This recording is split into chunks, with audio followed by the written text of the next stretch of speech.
Matt, welcome to the show. Rob, always great to be hanging with you, brother. You know what, man? I am super excited to have you on the show because you are a beast in all the areas of your life. From your body, we're going to get into that. I'm a happily married man, but I got body envy right now. Your business, your real family. Recognized as real, my man. I see you out there too. You know, it's funny. If you spot it, you got it, right? That's right. So really, I mean, you're dominating between your body, your business, your family, and I want to figure some of that out. So thank you for taking the time. I know you are a busy guy and you got lots of things happening. So thanks for being here. Oh, dude, it's a pleasure.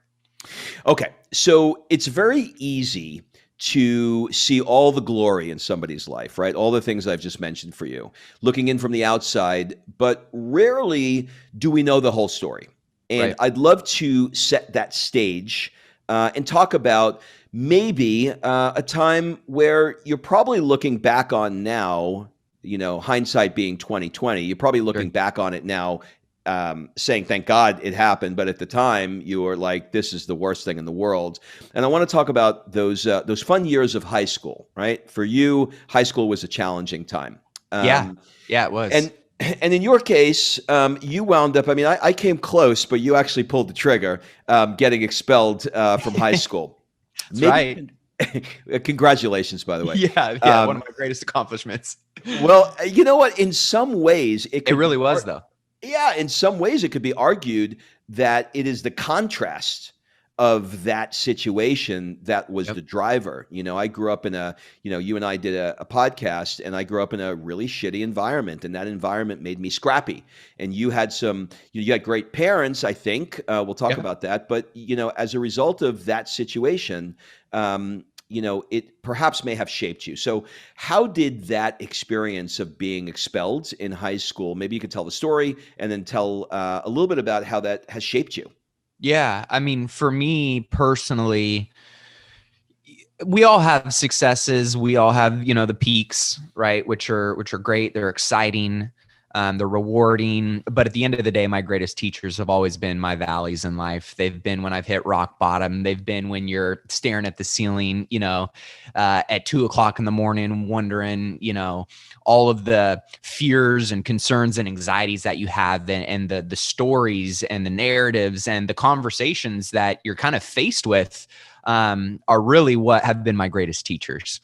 And so getting expelled from high school was really that was one of my first real hardships in life. And it happened at a young age where I was kind of, you know, forced to face the reality of some real big boy consequences. You know, I'd kind of been getting in trouble, and it really all started to kind of give a little bit more context as to where this kind of rebellious side had kind of been cultivated was my dad and my mom got divorced when I was young, and they had split. My dad remarried a couple years later to an amazing woman, and she was one of these individuals that was the poster woman for do all of these things right in life and you should get this. And I mean, she was healthy. She didn't smoke. She had gone to college, worked her way up through, you know, just great person, all of those things. Right. And then she got diagnosed with cancer on a Saturday and she died on a Tuesday. So to me, and she was a second mother figure in my life. That was like, well, shit, if she's, you know, they tell you to do all these things right to be successful, happy, fulfilled in life, and that's what you get. Well, why does it matter what I do? Right. And so that's kind of what led me down this path of exploration in terms of a little bit of rebelliousness. And so that led to me getting expelled from high school. I got into a physical altercation. It was really not the first one. It was just the first one that I'd gotten caught for at the level and magnitude that had happened. And because there were some broken bones and I was still quote unquote, you know, school property, they basically made an example of me. I got expelled from high school, and it was really one of the greatest things that had happened to me because I was a 4.0 student. I was, you know, multiple sport athlete. And, you know, at that point in time in your life, right, and that ecosystem that you're fully integrated into, that ultimately ended up being something that forced me to really, reevaluate everything that was going on in my life. And so having that taken away and what was required for me to get back in and ultimately get that expunged off my record just to be able to go to college, it led to some accountability for my actions. And that was a great teacher for me at that point in time, especially as a young man. And it was my audio and all of the things I said to myself and to others. I'm going to be successful. I'm going to go and do this. I'm going to go and do that. But my video and how I was actually living my life and how it was playing out in my actions, they were completely incongruent. And so from that perspective, I ultimately ended up being, a 17-year-old who was forced to really start rethinking and reevaluating, who am I? What do I stand for? What do I want to become? And that led me to, kind of making some course corrections. But who would have thought lightning strikes twice and that you'd get in trouble for the same thing? It was a combination of the environment that I was putting myself in and also the people that I was surrounding myself with. And I know we all know those, kind of cliched statements of you are the sum of who you spend the most time with and blah, blah, blah, blah, blah. And for me, I ended up, really being a true case study, an example of that. I was hanging around people. We were drinking, smoking, getting in fights, doing drugs. And, ultimately, those 9 individuals I spent that time with, I became the 10th. And that led me to getting actually arrested in college for the exact same thing, a physical altercation. I was drunk. And I remember coming out of my blackout in a jail cell, looking to my left, and there's this big, gnarly, I think he was like 6'8" in biker leathers. And I look to my right, and there's this Hispanic guy with an XIV, MS-13 tattoo all over his face. And that was like my real oh shit moment in life. And I think we all have those. Maybe it's not, waking up out of a blackout in jail for you, but we all have those moments where you're going, whoa, this is my reality. And there are some real consequences and outcomes that are going to be determined by how I respond to this. And I've always been a big believer in, life is 90%, 10% of, what happens to you, 90% of how you respond to it. And I remember, I had my one phone call. I ended up talking to my dad, and he had this, sobering conversation with me of, I know this isn't who you are, and how you respond in this moment is really going to tell me where you're going to go in life. And we all have big failures. But if all you do is focus on, the rear view mirror and everything that's going on behind you, you're going to lose sight of the windshield and the vision and what's in front of you. And so this is your moment to, let this be water under the bridge, but you can control what you do moving forward. And from that day forward, I legitimately said, hey, if God gives me a second chance, I'm not going to waste it. I committed to this, path of personal development. Long story short, those charges ended up getting dropped, and I really was gifted a second chance. I was facing 6 years in jail. And I remember going out. I got a job the next day I got out of jail. I worked through the remainder of college, the remaining 3 years of my college career down in UC Santa Barbara, working for a small business entrepreneur. And that was really my first exposure to someone that was running a business for themselves, and the lifestyle and the freedom and the impact and all of the things that go along with this, vehicle and bucket and journey of entrepreneurship. And that opened up a lot of doors for me. It's interesting when I'm getting I'm a visual guy, so I'm getting the visual of this California Matt that's sitting going to the University of California at Santa Barbara. And when I think about Santa Barbara, I think of Rob Lowe, Michael Jackson, Oprah Winfrey, the bougie worlds of celebrity. I don't think of being in jail with a tattooed Mexican guy, getting ready to eat you for lunch. Most people don't. So it was interesting how these things, set the course of our life. And the reason why I started with that story is because there are people who are listening right now who have much less circumstances. They were not in jail. They were not facing 6 years. They were not, screwing up, to the point where they got expelled, or then redoing it again in college and going through the same damn lesson. Yep.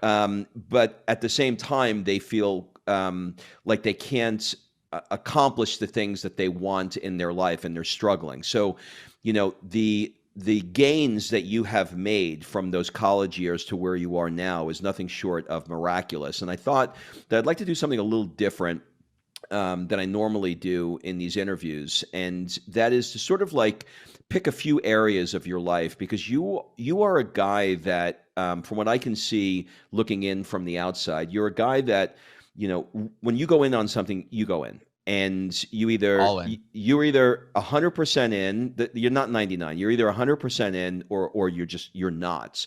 And what I find very interesting about you is that you are as equally in finances as you are in your body, as you are in your family.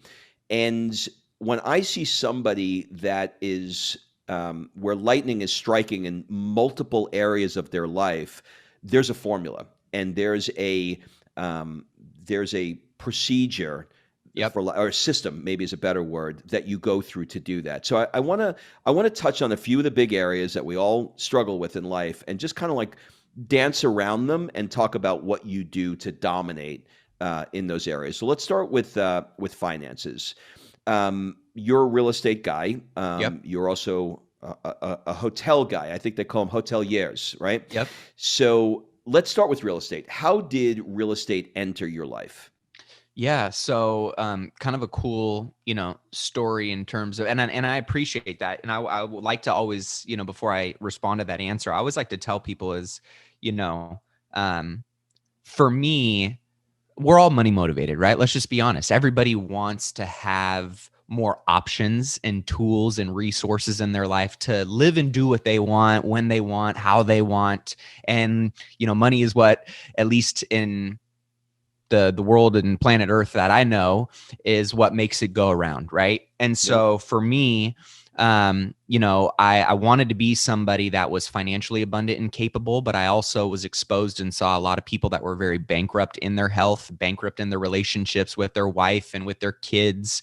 They were just not good people, right? So my intention for behind why I wanted to make money, and a lot of people I think struggle with this in terms of the mindset aspect of it, or the financial side of it, is you've heard some narrative, whether it was from your parents, money doesn't grow on trees, right? Scarcity, or, oh, that person is greedy, money is bad, right? We all have these, subconscious thoughts that we get filed away over time that really dictate our relationship and our mindset with money. And for me, I said, I want to have as much money as I can possibly have and create, while still having a pure intention behind it. I want freedom and flexibility and security for myself and my family. But I also know, because I am a good person and I do have good core values, and I would use that money for good, that shit, I deserve more of that so I can go and help more people, make a bigger impact, have a bigger ripple effect, so those individuals can go out and design and create their own rich life as well. And so that was always my intention behind, this entrepreneurial drive and spirit of creating more wealth in my life. And fortunately, I've got an amazing mom. We actually work together. She's kind of my COO. She runs not only a lot of my life, but she runs many of my business. So your mom, I'm sorry to interrupt you. I just want to make sure I'm tracking. Your mother, the one who passed, is your stepmother. Correct. Yep. So, but you still have a close relationship with your biological mother. Yeah, my mom and my stepmom were always great friends, always very cordial, a lot of co-parenting going on. So very fortunate from that perspective. And my mom worked in corporate America for 20 plus years. And about 5 years ago, we got her out of corporate America, and she came and started working with me. And it's been amazing. And I'm so fortunate and grateful for her, because she's just an absolute killer on many fronts. Wow. But she was in corporate America, taking me to personal development and real estate investment conferences when I was like 12, 13, 14. So, I'm a Whoa. big believer in just like I said, when I was hanging around 9 pot smokers, 9 alcohol drinkers, 9 people that were partying and fighting, well, I kind of became the 10th. Big believer in we grow into the environments, we grow into the conversations, we grow into the relationships Sure. that we surround ourselves with. And so she exposed me at a very young age to this world of personal development, of wealth building, real estate investment. And so that seed was planted at a young age. Now, it kind of stayed dormant throughout high school and college. But when I got re-exposed to kind of this entrepreneurial world through one of my first mentors that I was telling you I worked for in Santa Barbara for the 3 remaining years of college, I realized that I didn't want to take a job for somebody else. I wanted to be my own boss. I wanted to work for myself. And, I made this hit list. And I always tell people is, create a hit list of all of the things you want out of a career. And for me, I wanted to be my own boss. I wanted the freedom and flexibility. I still wanted to, help people achieve their goals. I wanted to make an impact and a difference. At the same time, though, I didn't want to just have something that I made an income from. I wanted to be in a space that allowed me to build wealth at the same time. And so as I started looking at all the different opportunities that were out there, I kept coming back to real estate. So kind of funny how I got and fell into real estate was, I had this expensive piece of paper after graduating. I'd moved back home, was living at home, had no job, no money. And I was interviewing, for $30,000 to $40,000 a year jobs. And I was like, this isn't going to help me achieve what I want to achieve, because I was clear on what I wanted to achieve. And I ended up going on Craigslist one day, and it was mentor seeks mentee for real estate investment, support. I ended up calling the ad. It was basically one of these things where come work for me for free. I'll teach you everything I know. And this was back in 2010 when foreclosures were everywhere. You could sneeze and come across a great opportunity, make $50,000 after the big financial crisis. So I ended up working for this guy for about 10 months for free.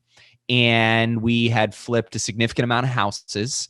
And I basically learned everything from A to Z on what to do, what not to do. And ultimately, that gave me the confidence to go, I can go out and do this for myself. He was clipping $50,000 checks 3-4 times a week on houses that we were flipping. I was making nothing, but I'd gained that wisdom, that experience, and most importantly, the confidence to then go, I think I can do this for myself. And that led me to my first real estate investment flip. I ended up buying it for $75,000. I put about $35,000 into it, and I sold it 3.5 months later for $226,000. And so I did that while still living at home with none of my own money, with no experience. But I have always been this believer in, and I tell this to people, when you're first starting out, you really have to be dumb enough to believe in yourself and smart enough to just take the daily actions that are going to get you in a position to win. You don't need to be the smartest. You don't need to be the fastest. You don't need to be the strongest. But if you believe in yourself and you surround yourself with the people who can fill some of those gaps or, shore up some of those weaknesses that you have, you're going to at least give yourself the best chance to get in the game. And I've always wanted to be in the game. And so, yes, I still have all the same fears that many other people have when they're first starting out, whether it's in real estate, whether it's in any career or any other job, right? Of, I don't have the experience. I don't have the wisdom. What if I mess up? How am I going to put the money together, right? But I've always been a believer of just be dumb enough to believe in your vision and that you will find a way to do it, and smart enough to just take the daily actions, big or small, that are eventually going to put you in a position to capitalize on that opportunity. And so that was my first one. I netted over $106,000, 21 years old. I didn't have barely $1,000 in my savings account before that, had never purchased a house in my life. But I was dumb enough to believe in myself and smart enough to execute. And that then led to, over the course of the last, 12 years of my real estate investing career, flipping hundreds of houses. I built out a traditional real estate team. We're ranked Wall Street Journal top 1,000 teams in the country 2 years back to back. But then I realized that I really had this passion for real estate investment. I just didn't want to collect a paycheck and be in a commission trap and, having to show up every single day to be able to make that money, which I call vertical income. I wanted to find opportunities that were more what we call the horizontal buckets of income, which is passive income, the mailbox money, right? The real freedom creators. And so that led me to then starting to buy single family houses. And then I transitioned more into buying commercial retail strip centers. And then I bought a hotel. We've done syndications in apartment buildings, I own laundromats, all kinds of different things. But those are the things that I get to wake up and go, oh, wow, I made some money today, but I didn't necessarily have to show up and bust my butt for that. And so always looking for those passive income opportunities, and, continuing to add in terms of, wealth building assets. And there's so many different ancillary benefits to real estate. And I'm sure we could talk, forever on those things, but that is ultimately, right? It started with working for somebody for free for almost a year, right? And soaking up as much of that knowledge and resources. And that's why I'm a big believer in mentors. They're one of the greatest life and business hacks that is out there and available to anyone today, right? It's such an interesting. People don't have that. No, they don't. It's such an interesting conversation because when you think about the amount of effort that we have to put into things, very often when we say yes to one thing, we have to say no to something else, right? Right. And so you think about the amount of effort and time and the bandwidth that's associated with, I talked about at the beginning, that you've got all these areas of your life that you're putting momentum in, whether it's your body or your family, et cetera. So there's, you got 24 hours in the day, you're sleeping 8 of them, you got 16 hours. So what you're doing by now focusing on the mailbox money stuff, you are freeing up a massive amount of your time. And now you're sort of stepping into, my work hard, play hard worlds, because really what I want to be doing, and I think a lot of people who listen to this show, they want to have the income coming in so they can play as much as they want, and they Absolutely. want to work on projects that they're excited about. So if you had to start again from zero today, and you're at a stage in your life, or you're starting to move. A lot of people listening to this are probably at a stage in their life now where they're just want to enjoy it more. This year has taught them with COVID and Right. riots and just everything, storm in the Capitol, everything that we've been through, that tomorrow is not promised. And we really need to live a life that we're passionate about. And to do that, I don't want to be working all the time. I want to have automation coming in. What has been, and then we'll get off finances. What has been, maybe I can ask it this way. What would you recommend for somebody who's looking for automated income to come in that has been, I don't want to use the word easiest because that's not fair, but what has been the one that has come in for you that it's like, owning a laundromat is not sexy, it like, I don't hang out in there, but I pick up the quarters and it helps me. What has been the thing that if somebody's like, I just, I want to take my foot off the brakes, and I want to, I just want to have some money coming in. Where can I put it that's going to help me there? What comes to mind for you? Yeah, I mean, there's before I share maybe some different vehicles that might be of interest to certain people, I think the one question people have to ask themselves first that might dictate the second part of this answer is, what do I want to achieve and by when? Mm-hmm. Is it 10,000 a month in passive income? Let's use that because that was the number that popped in my head. Right. So let's just say, is it 10,000 a month in passive income? I always like to say it's the freedom number is whatever your monthly living expenses are.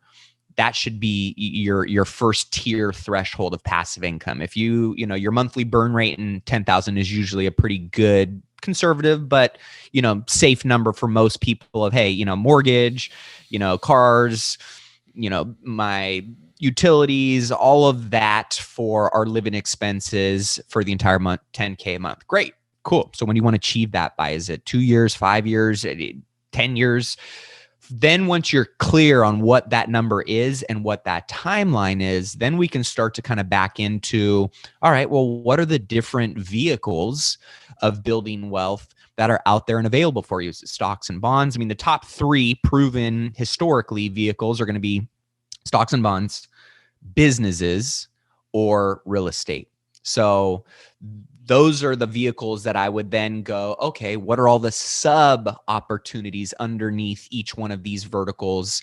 And then I look at, what are you most passionate about, right? What do you feel most experienced in or knowledgeable of or connected in? What resources do you have available in those things, right? And then from there, right, you can start looking at the financial models behind each of those things. So for example, to give you just kind of a case study, right, I was talking with one of my buddies, and his number was, basically 10,000 as well.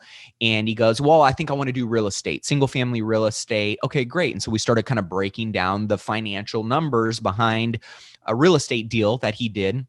It's netting him about $200 a month in passive income.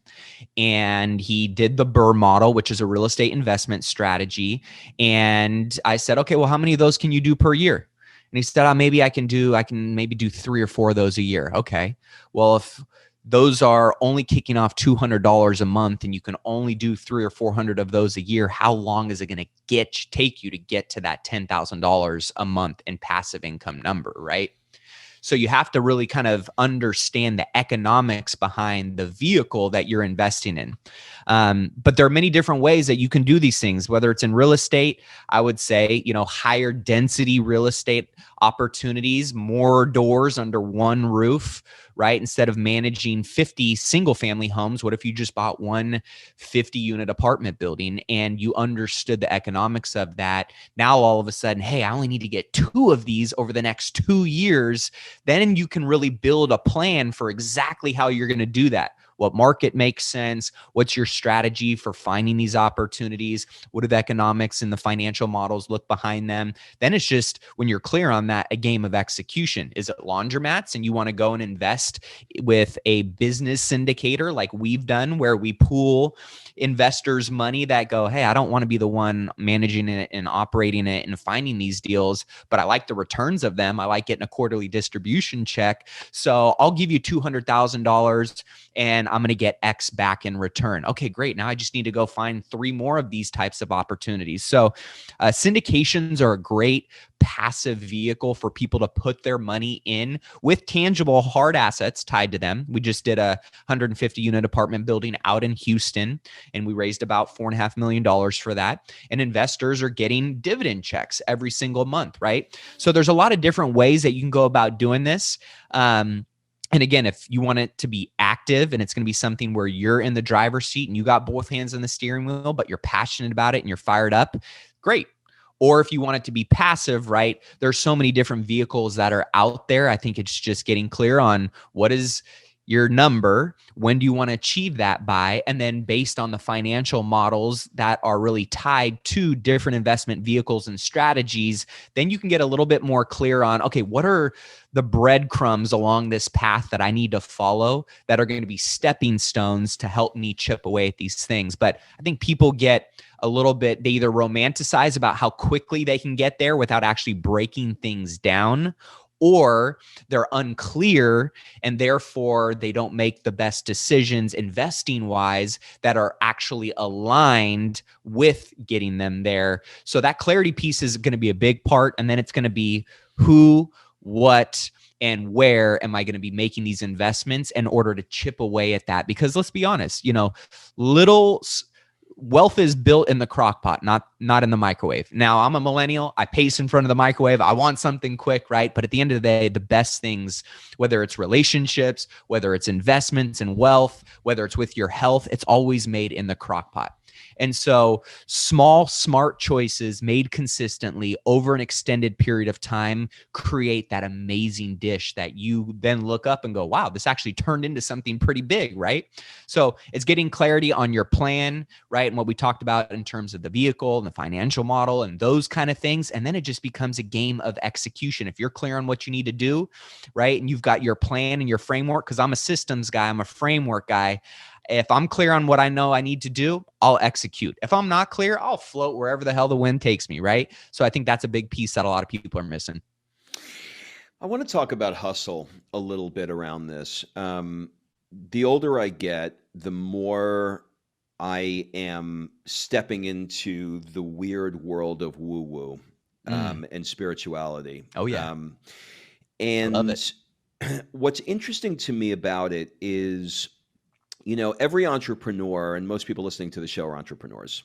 They go through many stages. They Yep. start off as a hustler, and then they move more, more entrepreneur-y, then they move a little more CEO-y, et cetera. Yep. But some of the things that I've accomplished in my life have been because my vision was clear about what I wanted, and my asking the universe for what I wanted was clear. Mm-hmm. My receptiveness to look around and be open to what was presenting itself and unveiling itself before me seems to me to be, as I'm getting older, I could not have had this conversation with my 20 something year old self, but seems to me as I'm getting older to be a more efficient way of achieving and manifesting what it is that I want than that Gary V hustle until my eyes bleed out of my head mentality. Yeah. And I'm wondering where you are at this stage of your life and what your Yep. thoughts are on that. It's it's a really good question, and it's a really important topic, I think, especially for the younger generations. I was at a conference a couple of weeks back, and one of the speakers said something. Somebody asked him on something around life balance, right? And he kind of laughed and he goes, "You have no balance until you find balance." And, I feel like I've experienced that at many different stages. I think there's seasons, and if I'm launching a new product, if I'm tackling a new endeavor, if I just got onboarded a new asset, there's going to be a season of hustle. It's just what is required in order to achieve the goal, right? And then there are other times where, systems are streamlined, people are plugged in, leverage is created, and you're like, wow, this is easy and this is effortless. And so I think it really depends on what are the goals that you're tackling. I work in 90-day sprints, and some of my 90-day sprints, I find a lot of flow and I find a lot of ease in what I'm doing. And other 90-day sprints feel like I'm working 90 or 100 hours, a week, and there still is more to be done.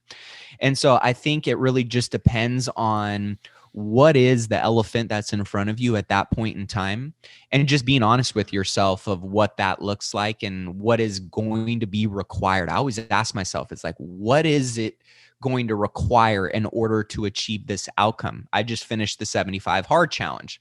That was a little bit of a season of hustle for me. But I also found some balance as I worked through that framework and that system. I'm a big believer in awareness. And you talked about kind of spirituality and flow. And, that's been a journey that I've been on the last 10, 12 years myself. And I've done ayahuasca retreats, and I've done psychedelics, and I've done yoga retreats. I've done all kinds of things. And I think it's different for everyone, but there should always be the question of, how do I achieve what I want to achieve without sacrificing the things and the priorities, and most importantly, the people that I tell myself I'm doing this for in the first place. And I know a lot of people that call themselves family men or family women, and they're business owners, but really they're businessmen and business women with families. And I never wanted to be that person. So for me, I'm very clear on what my priorities are, and my calendar always reflects that. Now, if there is a time or a quote unquote season of hustle that I know is going to require more of me, or certain things may be getting sacrificed, most importantly, I'll be having and addressing the conversations with the people that it may impact the most. And most importantly, getting that permission and buy-in from the people that I need to have it with, in order for me to feel like I'm not falling out of alignment with my core values. If I say my time with my daughters and my wife is the most important thing, right, and there's going to be something that impacts them or our lifestyle, then I'm going to make sure that if there is going to be any kind of sacrifice, that they've given me that permission to do so, because I don't want to carry that guilt or shame or frustration into the other things that I'm doing. Because at the end of the day, those When those relationships are good for me, everything else is a lot better in how I show up with work and how I show up with my health and how I show up with my family, with my friends, with my employees, things along those lines. So I think, there will be certain times of your life that will require you to hustle. I mean, when I was first starting and launching some of my businesses, I was working 90, 100 hours a week. And that was kind of what was required in order to build that momentum and get to that next stage. And then from there, it was like, okay, I got a little bit of revenue here. Well, let's lead with revenue and let's bring another piece of leverage in. I got standard operating procedures. Let me hire my first assistant. Right. And that was a game changer for me. And then it was, okay, as this org chart gets built out, who's the next piece of leverage? Right. And that's how you scale. You and I, Rob, are not scalable. Every human being is not scalable. We all, at least as far as I know, only have 24 hours in the day. Right. So how do you scale? Well, you scale through systems and you scale through people. And those are things that I try and be intentional about in terms of how do I create more efficiencies and streamline through systems and through quality relationships and people to create more balance in my life. And when it's required for me to step in and hustle, I will. But at the end of the day, this badge of honor that I think a lot of people wear in terms of hustle, well, you just own a glorified job working for yourself. You don't actually own a business that has created real freedom for yourself. And that's okay, right? If you're a solopreneur or an entrepreneur and you're working in your business and you want to do that for 30 years, and that's your business model, that's fine. But just know the difference between owning a real business that you can step away from for 3 months at a time and revenue goes up and your culture is even stronger when you come back. That's a real business, right? So, the hustle aspect of it and hoarding responsibilities and duties, which I see a lot of entrepreneurs do, they don't allow themselves to get out of that hustle because they think it really is the path that they have to be on. And it's a part of their DNA and their identity that they can't shed. And when you look at some of the greatest entrepreneurs and leaders and business owners of our time and that we probably admire and respect, they aren't those hustle porn type of entrepreneurs that always are hustling 24/7, 365, sleeping on the floor, eating chicken nuggets, right? And sacrificing time with their kids and their wife just to go out and succeed. So I think it's a conversation that is very important. It's a narrative that I think a lot of people think is something that is the only way to succeed, and it's just not. Yeah, I appreciate that. As you know, I do these events with all these pictures behind me around the world, where I take people who, like yourself, who are just entrepreneurs that they love what they do.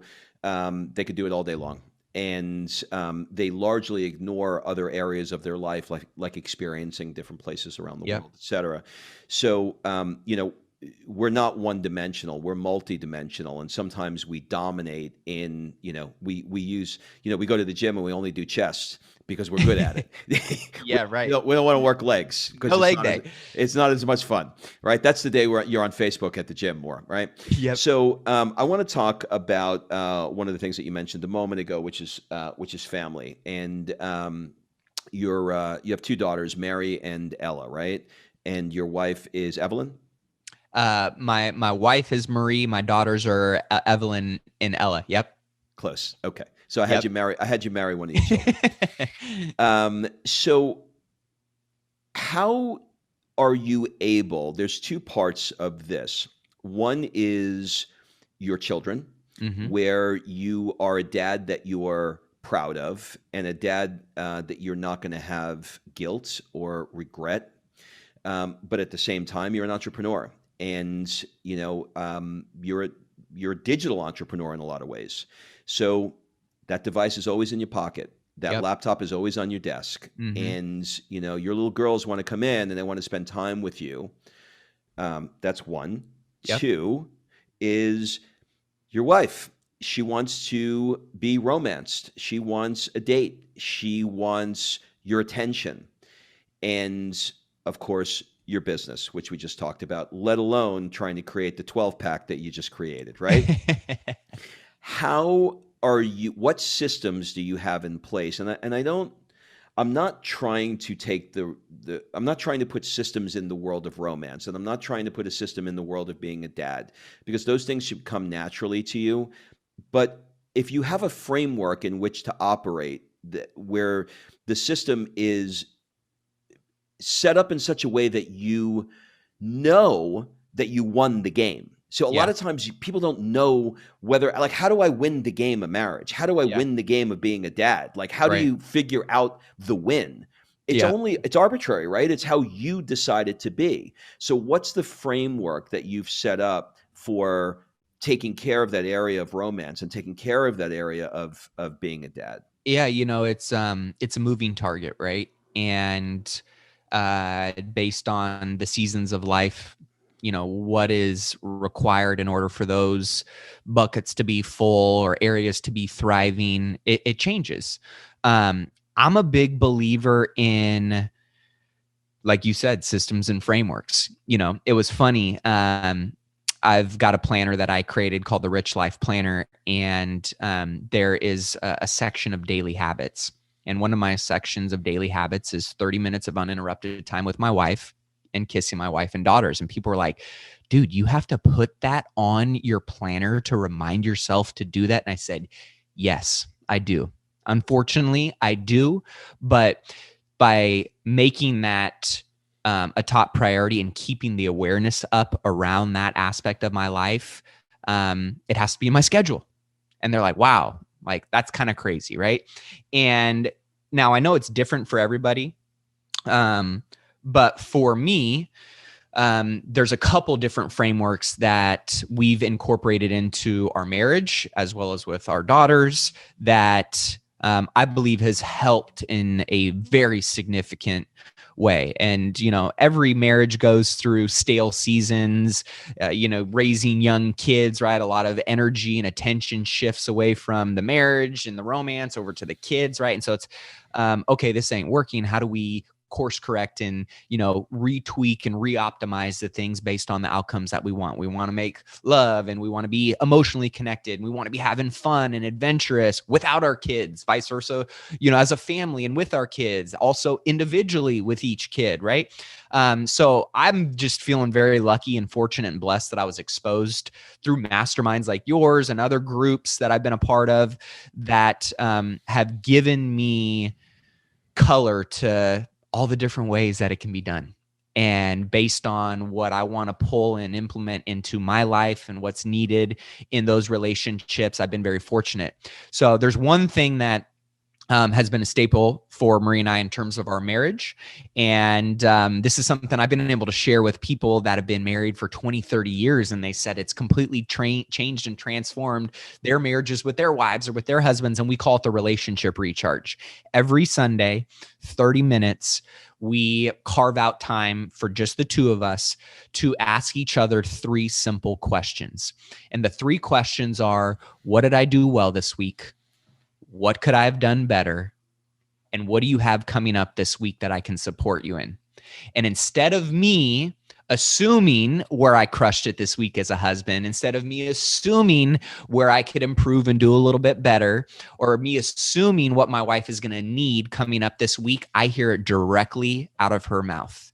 And vice versa, she hears it directly out of my mouth.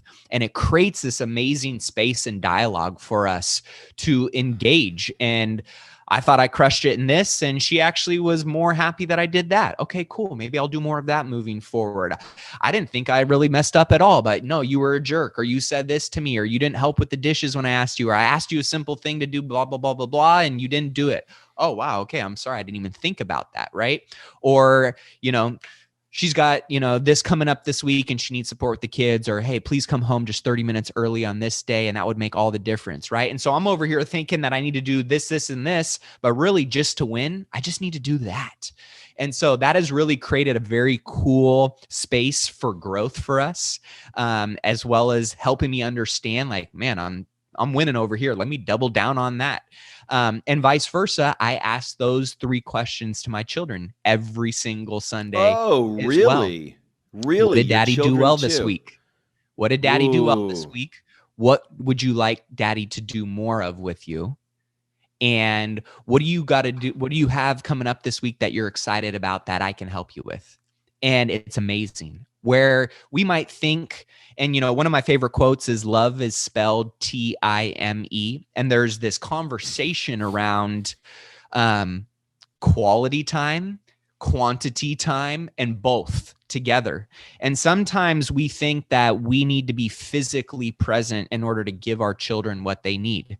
And sometimes that is the truth, right? Like, you got to be in proximity to your kids. But if you're on your phone and you're not engaged with them and you're not spending time with them and you're sitting on the couch eating Cheetos, and that's the example that you're not really spending quality time with your kids. Maybe there's quantity there, but it's not impactful whatsoever. Vice versa. Matt, I'm going to interrupt you a second. Please. Tell me, what are some things that were reoccurring? Give me one for your wife and one for your children that were reoccurring things where they kept saying to you, "I just want you to," and you're like, "Fuck, every week I keep failing at this." I'm holding. For those that aren't watching this, I'm holding up my phone. Do you know what? Can I tell you something? Last night we did family movie night. My daughter said to me, "Is there any way that you guys can she's 6. Is there any way that you guys can plug your phones in and not bring them into the living room?" So this is a reoccurring, parents who are listening. This is a reoccurring pattern. Okay, yeah, it's a big challenge. So that what about your wife? Same thing. It's and I have trouble shutting things off, right? For me, it's more so I'm there and I'm literally staring my wife in the eyes and she's talking to me. And 5 minutes later, she asked me what we just talked about, and I can't recite one word that she said. So that is something that I struggle with, right? Is like, listen, present. I didn't make it out of this morning without struggling for that. She's like, she got up and she was going to yoga this morning. I said, "Where are you going?" She goes, "Oh my God, how many times have I told you that on Friday morning I have yoga this week? Like, why are you not, like, what is going? Yeah. How can you listening, not, right?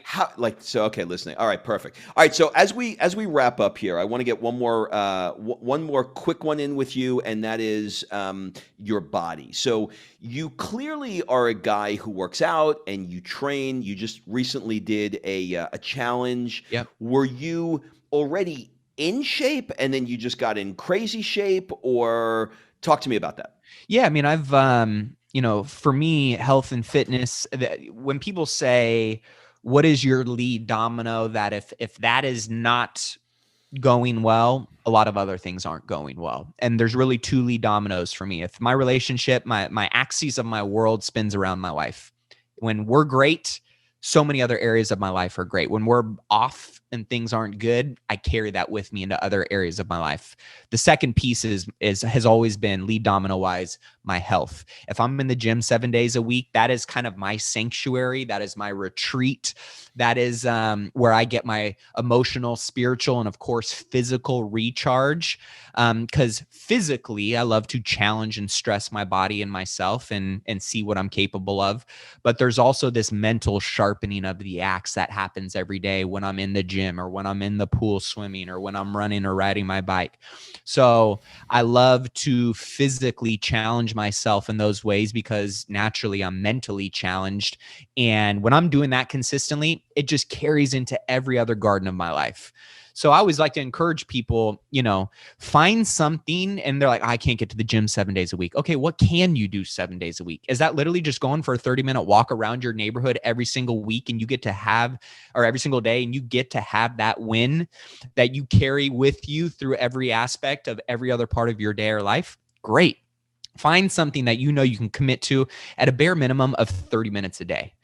And for me, I always, look at when I'm feeling my best, I'm feeling my sharpest, I'm feeling that beast and that inner fire and drive. It's always when I'm working out hard, right? And I'm challenging myself physically. So that's always been, I grew up playing sports and things like that.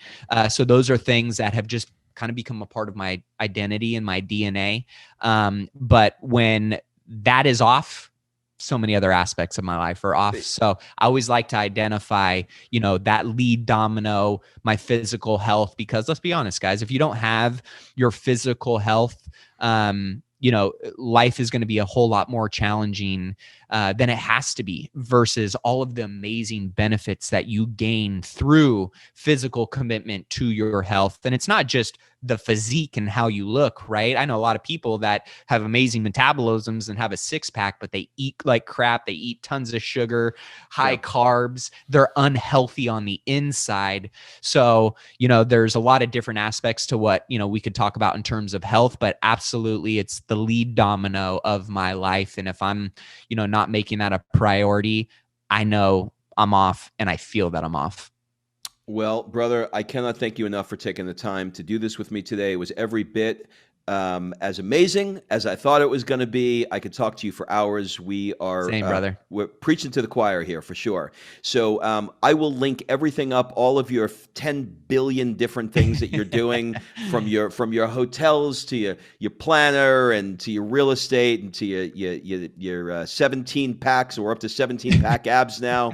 So everybody can follow you. You're a great YouTuber too, so they can follow you there. I honestly don't know when you sleep, and I don't believe you that you're having time to have sex with your wife, because there's no way we that make you time. can. It's impossible, because I've seen the output of work that you do. But I'm going to link everything up in the show notes. So thank you for taking the time. Rob, appreciate you, man, and what you do and the impact you make for so many people. Grateful to call you a friend and a mentor, and continue learning right alongside you, brother. All right, brother.